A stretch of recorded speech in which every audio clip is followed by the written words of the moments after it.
Good day everyone, this is Legion Mata from BestEd Mathematics 2V, and in this video I will teach you how to find the related rates. So related rates varies with two or more equations that has a relationship of two or more variables. So we have dy over dx is the symbol of y with respect to x. So some related rates has the missing of the t. So we need to find the time of the given problem. So let's have an example. At what rate the area of an equilateral triangle increasing if its side is 16 centimeter long and is increasing at 0.1 centimeter per second? Using the formula of an equilateral triangle, we have A of the equilateral triangle is equal to the s squared square root of 3 over 4. Next, by looking at the given problem, we have the side, we have s is equal to 16 centimeter long. We also have ds over dt is equal to 0.1 centimeter per second.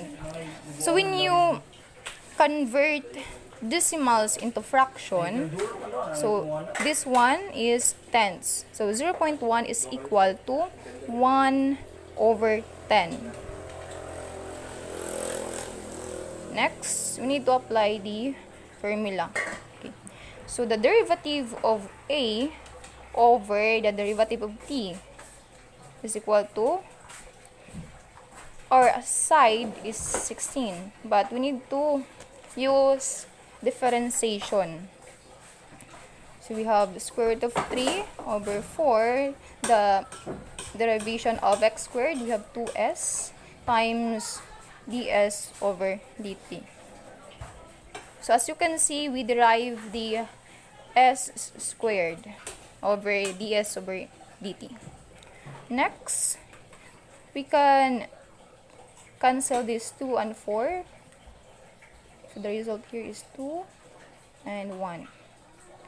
So we have square root of 3 over 2 times side times ds over dt. Next is to substitute the values of our side. We have square root of 3 over 2, our side is 16, times ds over dt, or ds over dt is equal to 0.1 centimeter per second, or 1 over 10. So we can use 1 over 10, or the fractionalize.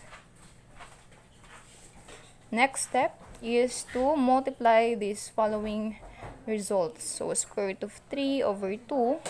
So we have, if we multiply 16 over 1 times 1 over 10, we can get 16 over 10. But we can use, we can lose these terms by 2. So 16 divided by 10, by reducing or by lowest their terms by 2, we have 8 over 5. So 8 times 2 is 16, 5 times 2 is 10. So we have 8 over 5. So 16 times 1 over 10 is equal to 8 over 5.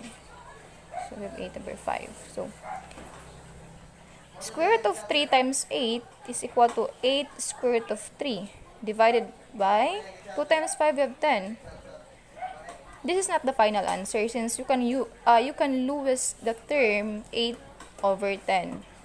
So by dividing by 2, we have 8 divided by 2, we have 4, and by 2 we have 5. So we have 4 square root of 3 over 5.